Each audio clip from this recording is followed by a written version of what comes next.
menjalankan usaha.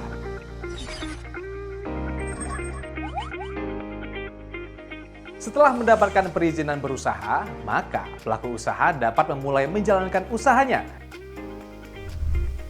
Saat menjalankan usaha, jika diperlukan untuk kegiatan usaha tertentu, pelaku usaha mengurus perizinan berusaha untuk menunjang kegiatan usaha.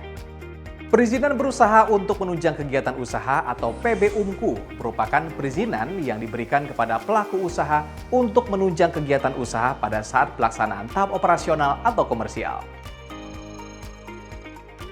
Regulasi mengenai PB-UMKU termuat di dalam Peraturan Pemerintah Nomor 5 Tahun 2021 yang menetapkan bahwa PB-UMKU diperlukan untuk 13 dari 16 sektor usaha yang ada dalam regulasi tersebut.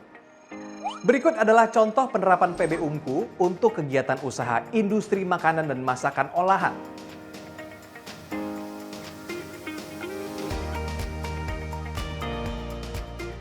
Kemudian berikut ini merupakan contoh penerapan PB-UMKU untuk kegiatan usaha budidaya ikan hias air laut. Supaya Anda lebih memahami PB-UMKU, mari simak penjelasannya berdasarkan ilustrasi ketiga karakter kita berikut ini. Pada video sebelumnya, kita sudah mengetahui bahwa Anggi, Angga, dan Andrew telah selesai mengurus perizinan usaha masing-masing. Setelah itu, mereka bertiga perlu memastikan apakah kegiatan usaha yang mereka dirikan memerlukan PB-UMKU atau tidak. Anggi yang mendirikan usaha kembang gula harus mengurus PB-UMKU yang salah satunya adalah Sertifikat Pemenuhan Komitmen Produksi Pangan Olahan Industri Rumah Tangga atau SPP-IRT. Usaha milik Anggi termasuk dalam kelompok jenis pangan yang memerlukan SPP-IRT dengan kriteria masa simpan lebih dari 7 hari di suhu ruangan, terkemas dan berlabel, produksi dalam negeri, serta tidak mencantumkan klaim. Setelah perizinan berusaha terbit, Anggi dapat mengikuti beberapa langkah berikut untuk mendapatkan SPP-IRT.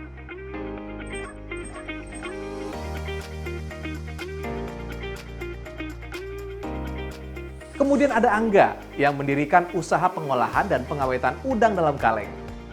Angga harus mengurus PB-UMKU antara lain izin penerapan cara produksi pangan olahan yang baik atau CPPOB dan izin edar.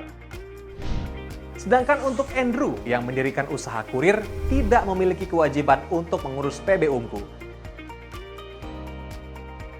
Seperti yang sudah dijelaskan pada video sebelumnya, prinsip perizinan berusaha berbasis risiko adalah trust but verify.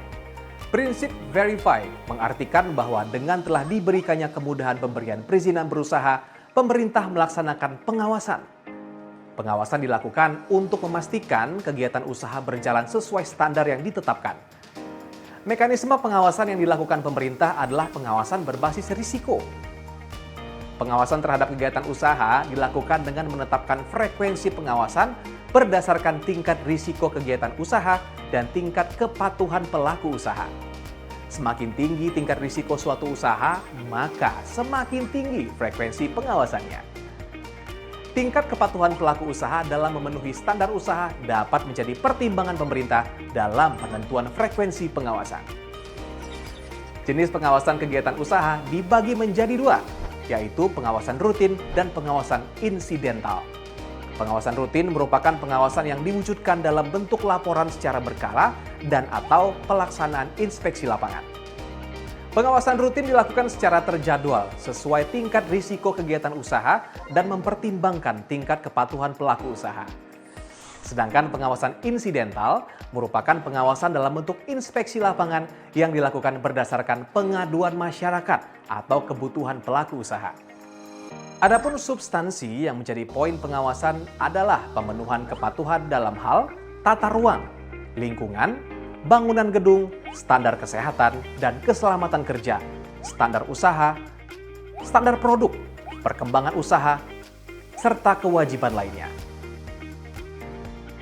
Pengawasan kegiatan usaha dilakukan oleh beberapa unsur dari pemerintah, baik pusat ataupun daerah, sesuai dengan kewenangan masing-masing, serta dapat melibatkan profesional sebagai pihak ketiga jika terdapat pelaksanaan pemenuhan standar yang bersifat teknis dan memerlukan kompetensi khusus tertentu. Untuk mendukung kemudahan, pelindungan, dan pemberdayaan usaha mikro dan kecil atau UMK, pemerintah memberikan kemudahan pengawasan rutin dalam bentuk pembinaan, pendampingan, atau penyuluhan. Pelaku usaha mikro tidak diwajibkan untuk menyampaikan laporan kegiatan penanaman modal. Demikian penjelasan tentang tahapan pelaksanaan kegiatan usaha di Indonesia. Semoga melalui serial video edukasi ini dapat memberikan gambaran tentang kemudahan untuk melakukan usaha di Indonesia.